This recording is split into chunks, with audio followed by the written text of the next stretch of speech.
कल्पना कीजिए उस ऐतिहासिक पल को। 14 जनवरी 1761 की वो ठंडी सुबह, जब पानीपत का मैदान खून से लाल होने वाला था। हजारों मराठा योद्धा अपनी मातृभूमि और सम्मान की रक्षा के लिए खड़े थे। उनकी आंखों में आग थी, हाथों में तलवारें चमक रही थीं। ये सिर्फ एक युद्ध नहीं था, बल्कि वीरता की एक महागाथा थी, तीसरी पानीपत की लड़ाई, जहां मराठा शूरवीरों ने अंतिम सांस तक संघर्ष किया। लेकिन अफगान सेना की चतुर रणनीति और उन्नत तकनीक ने इतिहास बदल दिया। आइए इस कहानी को जीवंत करें, जहां हर पल सांस रोक देने वाला है। कहानी की जड़ें 17वीं शताब्दी के मध्य में है। मुगल साम्राज्य अपनी चमक खो चुका था और मराठा साम्राज्य छत्रपति शिवाजी महाराज की विरासत पर मजबूत खड़ा दक्षिण से उत्तरी भारत तक अपनी शक्ति फैला रहा था। पेशवा बालाजी बाजीराव के पुत्र नाना साहेब पेशवा ने सोचा कि अब समय आ गया है दिल्ली पर कब्जा करके अपनी सत्ता मजबूत करने का। नाना साहेब ने अपने चचेरे भाई सदाशिवराव भाऊ को मुख्य सेनापति नियुक्त किया। सदाशिवराव एक अनुभवी और साहसी योद्धा थे, जिनकी रणनीति में पारंपरिक मराठा गुरिल्ला युद्ध शैली शामिल थी। तेज हमला, पीछे हटना और दुश्मन को थकाना। उनके साथ थे युवा और उत्साही विश्वासराव, पेशवा का पुत्र और उत्तराधिकारी, जो मैदान में शेर की तरह दहाड़ते थे। जानकोजी सिंधिया घराने के सरदार, जो घुड़सवार सेना के माहिर थे और अपनी तेज रफ्तार के लिए जाने जाते थे। मल्हार राव होलकर, एक कुशल जनरल जिन्होंने अनेक युद्धों में जीत हासिल की थी और अपनी बुद्धिमत्ता से सेना को निर्देशित करते थे। और विशेष रूप से इब्राहिम खान गार्दी, एक कुशल तोपखाना कमांडर जो फ्रांसीसी प्रशिक्षण प्राप्त थे। गार्दी की वफादारी मराठा साम्राज्य के प्रति अटूट थी। वे अपनी 200 से अधिक तोपों के साथ सेना की रीढ़ थे और युद्ध में अपनी रणनीति से दुश्मन को चौंका देते थे। मराठा सेना की कुल ताकत 90,000 से अधिक सैनिकों की थी। 55,000 घुड़सवार, 20,000 पैदल सैनिक, सैकड़ों तोपें और असंख्य सहयोगी योद्धा। उनकी रणनीति थी तेज गति से हमला करना, दुश्मन को घेरना और उनकी सप्लाई लाइनों को काटना। लेकिन लंबी यात्रा और ठंड के मौसम ने उन्हें थका दिया था और राजपूताना से लगातार चौथ वसूली के कारण राजपूतों में असंतोष फैल चुका था। इसलिए जब मराठा सेना ने सहयोग मांगा तो राजपूतों ने साथ नहीं दिया। ये एक बहुत बड़ी रणनीतिक भूल साबित हुई। दूसरी तरफ था अहमद शाह अब्दाली, अफगानिस्तान के दुर्रानी साम्राज्य का शक्तिशाली शासक। अब्दाली एक मंजा हुआ रणनीतिकार था जो पहले भी कई बार भारत पर आक्रमण कर चुका था। इस बार उसे रोहिल्ला नेता नजीब-उद-दौला ने आमंत्रित किया था, जो मराठों की बढ़ती ताकत को रोकना चाहता था। अब्दाली की सेना में उसका मुख्य वजीर शाह वाली खान था, जो युद्ध की हर योजना को बारीकी से तैयार करता था। शुजा-उद-दौला, अवध का नवाब, जो अपनी मजबूत पैदल सेना और तोपखाने के साथ जंग में शामिल था। इसके अलावा अन्य अफगान जनरल जैसे बारकी खान और जहान खान, जो घुड़सवार युद्ध में माहिर थे। अफगान सेना की कुल संख्या 60,000 से अधिक थी, लेकिन उनकी असली श्रेष्ठता थी उनकी तकनीक और रणनीति। ऊंटों पर लगी जंबूरक तोपें, हल्की, मोबाइल और तेज घूमने वाली, जो दुश्मन पर अचानक हमला कर सकती थीं। अब्दाली की रणनीति थी घेराबंदी, छापामार हमले और दुश्मन की कमजोरियों का फायदा उठाना। उनके साथ कुछ स्थानीय सहयोगी भी थे जो मराठों के खिलाफ थे। मराठा सेना पुणे से निकलकर उत्तर की ओर बढ़ी।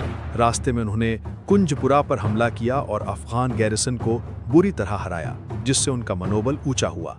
लेकिन अब्दाली ने चतुराई से काम लिया।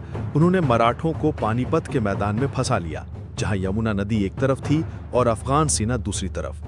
नवंबर 1760 से जनवरी 1761 तक 2 महीने की लंबी घेराबंदी चली। अफगानों ने मराठा सप्लाई लाइनों को काट दिया। अनाज, पानी और हथियारों की कमी हो गई। सैनिक भूखे थे, घोड़े कमजोर हो चुके थे, ठंड की मार ऊपर से। सदाशिवराव भाऊ ने सैनिकों को प्रेरित किया, भाइयों, हमारी मातृभूमि हमें पुकार रही है, हम लड़ेंगे और जीतेंगे। इब्राहिम खान गार्दी ने अपनी तोपों को तैयार रखा, सैनिकों को प्रशिक्षित किया कि कैसे अफगान की मोबाइल तोपों का मुकाबला करें। अंततः 14 जनवरी को मराठों ने फैसला किया, अब निर्णायक युद्ध होगा। वे जानते थे कि अब या तो हार है या फिर जीत, लेकिन अब पीछे नहीं हट सकते। सुबह के धुंधलके में मराठा सेना ने हमला बोल दिया। इब्राहिम खान गार्दी की तोपें गरज उठीं। गार्दी ने अपनी रणनीति से दुश्मन के केंद्र पर निशाना साधा, हजारों अफगानों को मार गिराया। वे चिल्लाए, आगे बढ़ो, हमारी तोपें दुश्मन को कुचल देंगी। विश्वास राव ने केंद्र से नेतृत्व किया, अपनी तलवार से दुश्मनों को काटते हुए, जैसे कोई तूफान आया हो। जानकोजी सिंधिया ने बाएं फ्लैंक से तेज घुड़सवार हमला किया, अफगानों को पीछे धकेलते हुए। मल्हार राव हुलकर ने दाएं फ्लैंक से छापामार शैली अपनाई, दुश्मन की सप्लाई को निशाना बनाया। मराठा योद्धा अपनी गति और बहादुरी से अफगानों को हैरान कर रहे थे। सुबह से दोपहर तक लगा जैसे मराठाओं की जीत करीब है। उन्होंने अफगान केंद्र को तोड़ दिया, नजीब-उद-दौला की सेना को तितर-बितर कर दिया। लेकिन अब्दाली की श्रेष्ठ रणनीति ने अचानक खेल पलट दिया। जैसे कोई चतुर शिकारी अपने शिकार को जाल में फंसाता है, वैसे ही अब्दाली ने पूरे युद्ध क्षेत्र को अपनी मुट्ठी में कस लिया। उसने अपनी रिजर्व फोर्सेस को बिल्कुल सही समय पर मैदान में उतारा।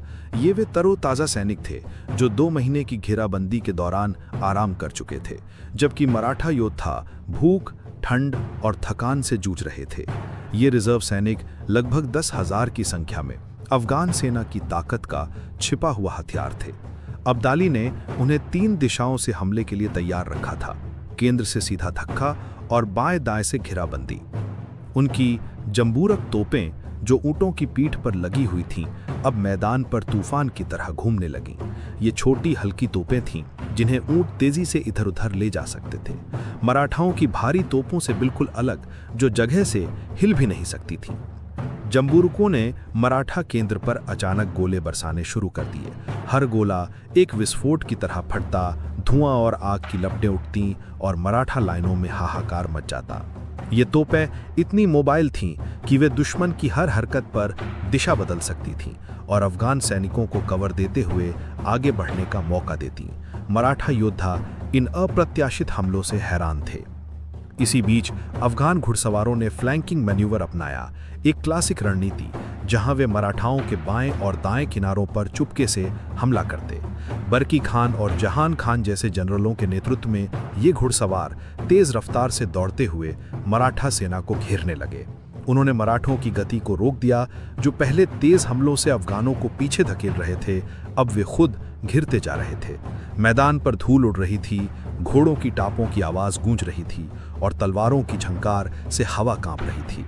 दोपहर का सूरज चढ़ चुका था जब अचानक एक गोली की आवाज आई।